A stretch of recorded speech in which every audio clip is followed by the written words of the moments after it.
8 तारखेला मोर्चा कसा असतो हा आम्ही तुम्हाला दाखवतो। मराठी माणसांचा मोर्चा, तुम्ही मराठी माणसाच्या आड येणार असाल आणि कुठे मराठी महाराष्ट्रामध्ये कुठे आड येणार असाल तर तुम्हाला तसंच्या तसं उत्तर दिलं जाईल। एक लक्षात ठेवा, ही जी मारहाण झाली होती ही गुजरातनी मारवाडी विचारून झाली नव्हती, परंतु या आमदाराला आता या येणाऱ्या महानगरपालिका निवडणुकीमध्ये फायदा घ्यायचा आहे आणि मराठी विरुद्ध अमराठी असा या शहरामध्ये वाद लावायचा आहे।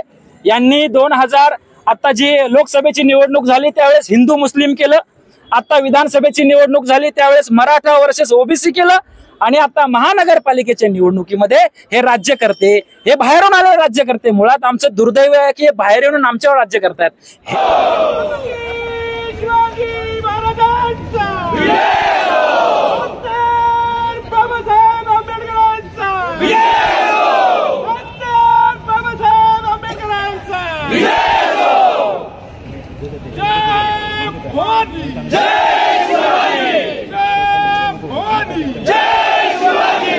जो मोर्चा निघालेला असं त्याला रूपांतर दिलेलं की व्यापाऱ्यांचा मोर्चा होता, तो कुठला व्यापाऱ्यांचा मोर्चा नव्हता, तो होता मोर्चा बीजेपीचा।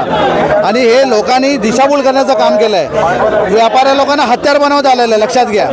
आपले जे आमदार आहेत या ठिकाणी नरेंद्र मेहता त्यांनी ह्याचा हत्यार केलेला आहे आणि जाती तेढ निर्माण करण्याचा जो प्रयत्न केलेला आहे तो आम्ही हाणून पडलाय। त्या लोकांनी बेकायदेशीर या ठिकाणी मोर्चा काढलेला आहे। आम्ही तर निवेदन दिलेलं आहे की 8 तारखेला आमचा मोर्चा निघेल। सन्माननीय बाळा नांदगावकर असतील, सन्माननीय राजू पाटील असतील, अविनाश जाधव साहेब असतील, शालिनी ठाकरे असतील, हे सगळे त्याच्यामध्ये सामील होणार। त्या मोर्चामध्ये कुठलाही झेंडा नसेल, लक्षात घ्या। त्यामुळे मराठी माणसांचा हा झेंडा असेल। अनेक संस्थेनी 16 ते 17 संस्थेनी मला पाठिंबा दिलाय आमच्या त्या मराठी मोर्चाला।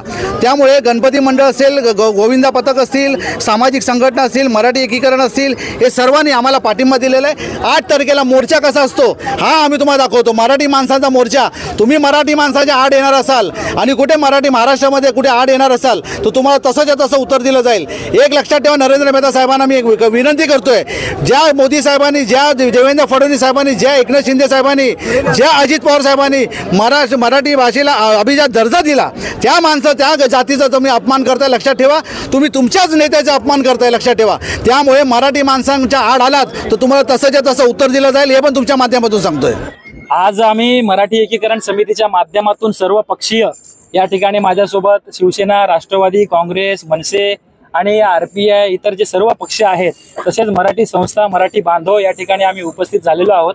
मुद्दा असा होता की या ठिकाणचे 145 जे आमदार आहेत हे खरं तर सर्वांचे लोकप्रतिनिधी आहेत, त्यांना सर्व लोकांनी निवडून दिलेलं आहे।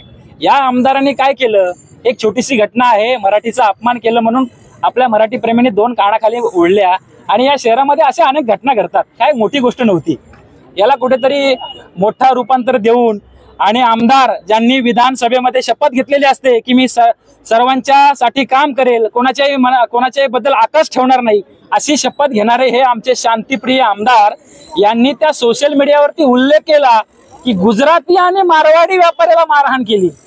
आणि मुळात ही जी मारहाण झाली होती ही गुजरातनी मारवाडी विचारून झाली नव्हती, परंतु या आमदाराला आता या येणाऱ्या महानगरपालिका निवडणुकीमध्ये फायदा घ्यायचा आहे आणि मराठी विरुद्ध अमराठी असा या शहरामध्ये वाद लावायचा आहे। यांनी 2000 आता जी लोकसभेची निवडणूक झाली त्यावेळेस हिंदू मुस्लिम केलं, आता विधानसभेची निवडणूक झाली त्यावेळेस मराठा वर्सेस ओबीसी केलं आणि आता महानगरपालिकेच्या निवडणुकीमध्ये हे राज्यकर्ते, हे बाहेरून आले राज्यकर्ते, मुळात आमचं दुर्दैव आहे की हे बाहेर येऊन आमच्यावर राज्य करतायत। हे आता मराठी विरुद्ध अमराठी असा वाद लावण्याचा प्रयत्न करतायत। आमच्या पोलिसांनी गुन्हा नोंदवून देखील त्या ठिकाणी दबाव निर्माण करतायत की जर आम्हाला कोणी मराठी बोलायला सांगितलं तर आम्ही दुकाने बंद करू, मोर्चे काढू, पण मराठी बोलणार नाही। ही मुजोरी या महाराष्ट्रामध्ये जी वाढत चाललेली आहे त्याला कुठेतरी आम्ही मराठी माणसं थांबवणार आहोत आणि त्यासाठीच आम्ही एकत्र येतोय। हे फक्त आज निवेदन द्यायला माननीय उपायुक्त यांनी आम्हाला विनंती केली होती की साहेब त्या ठिकाणी मोर्चा वगैरे काढू नका, कालच एक मोर्चा झालेला आहे, म्हणून आज आम्ही फक्त निवेदन द्यायला आलो आहोत। त्या निवेदनाच्या माध्यमातून आम्ही अनेक मागण्या केलेल्या आहेत। हा जो मोर्चा या मीरा भाईंदरमध्ये निघाला कसा, आम्हाला जर 5 लोकांना बाहेर आंदोलन करायची परवानगी नसते, मग या उपऱ्यांना आंदोलन करायची परवानगी कशी मिळाली? आणि परवानगी जर परवानगी जर नसेल तर माननीय उपायुक्तांनी संबंधित पोलीस अधिकाऱ्यांना सूचना देऊन यांच्यावरती गुन्हे नोंद करावे, यांचे मोरके कोण आहेत ते शोधावे आणि या मोर्चामध्ये मराठी भाषेविरुद्ध, मराठी माणसाविरुद्ध ज्या घोषणा दिल्यात त्या तपासल्या जाव्यात आणि ह्या तपासून संबंधितावरती कारवाई करावी।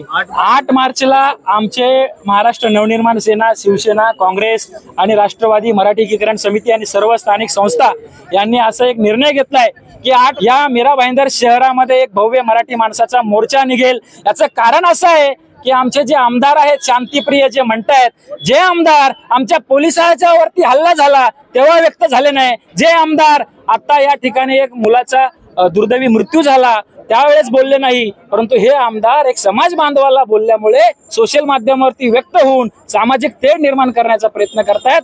त्यांना आम्ही सांगू इच्छितो की मराठी कमी नाही आहेत, बहुसंख्येने आहेत आणि तेच आम्ही दाखवू शकतो। शासन चालवण्याकरता मुखवटा धारण करावा लागतो।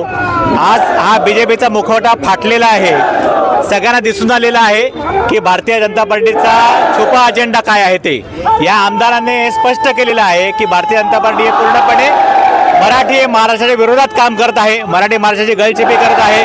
कुठेतरी मुंबई, मीरा भाईंदर, ठाणे, रायगड, पालघर हे महाराष्ट्रापासून तोडण्याकरता ही मतपेटीची आकारणी होत आहे, हे कुठेतरी थांबवलं पाहिजे। मराठी माणूस आता जागृत झालेला आहे आणि मराठी माणूस फक्त निवेदन करण्याकरता जर हाताला संख्येने ते गोळा होऊ शकतो तर पुढच्या परवाच्या मोर्चामध्ये हाच मराठी माणूस तुम्हाला लाखोच्या संख्येने दिसेल। भाजपा प्रणित हा जो काही दहशतवाद चाललेला आहे, भाषिक दहशतवाद, हा कुठेतरी संपवला पाहिजे। म्हणजे जेव्हापासून आता ही घटना घडलेली आहे, भाजपाच्या अनेक कार्यकर्त्यांचा, पदाधिकाऱ्यांचा मला फोन येतोय, त्यांना ही गोष्ट आवडलेली नाहीये। भाजपामध्ये मराठी लोक आहेत, या निवडणुकीत दिसतील की भाजपाचेच कार्यकर्ते, भाजपाचेच नेते, भाजपाचेच पदाधिकारी हे भाजपाच्या आमदाराला मतदान करणार नाही हे सुस्पष्ट आहे। तर आमदारांनी वेळी त्याचं दखल घ्यावी आणि वेळी स्वतःला सुधारावं।